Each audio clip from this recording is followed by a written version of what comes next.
काँग्रेस नेते राहुल गांधी श्रीनगर दौऱ्यावर पहलगाम हल्ल्यातील जखमींची राहुल गांधींकडून विचारपूस।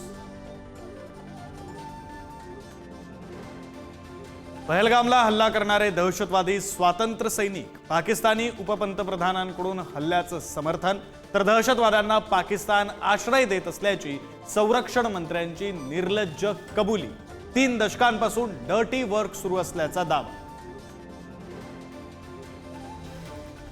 पहलगाममध्ये दहशतवाद्यांविरोधात सर्वात मोठं सर्च ऑपरेशन सुरू।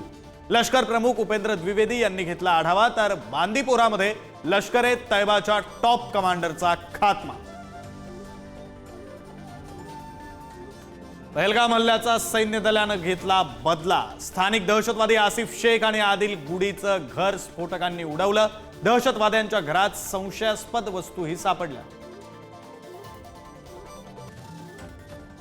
पहलगाम दहशतवादी हल्ल्याचा भारत घेणार बदला। आठवडाभरात किंवा 15 दिवसात पाकिस्तानवर होणार हल्ला, माजी उच्चायुक्त अब्दुल बासित यांचा अंदाज। दहशतवादी हल्ल्यानंतर देशभरामध्ये क्रोध।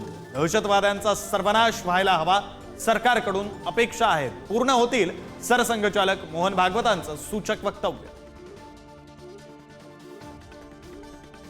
भारताकडून सिंधू जलवाटप कराराला स्थगिती। पाकिस्तानच्या जलसंपत्ती मंत्रालयाच्या सचिवांना पाठवलं पत्र, तर आज अमित शहांकडून सिंधू जलवाटप कराराबाबत महत्त्वाची बैठक।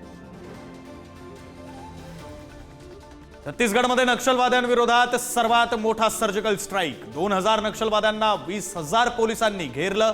2 दिवसांपासून हेलिकॉप्टरमधून गोळीबार, काही नक्षलवाद्यांना कंठस्नान। बीडच्या आष्टीमधील खडकत गावामध्ये झेंडा लावण्याच्या वादातून 2 गटांमध्ये राडा। तुफान दगडफेक आणि हाणामारी, काही जण जखमी। 12 जणांविरोधात गुन्हा दाखल। नाशिकच्या काटेवाडीतील दंगल पूर्वनियोजित। पोलिसांच्या तपासात धक्कादायक माहिती समोर। दंगलीमध्ये टिप्पर गँगचा सहभाग उघड।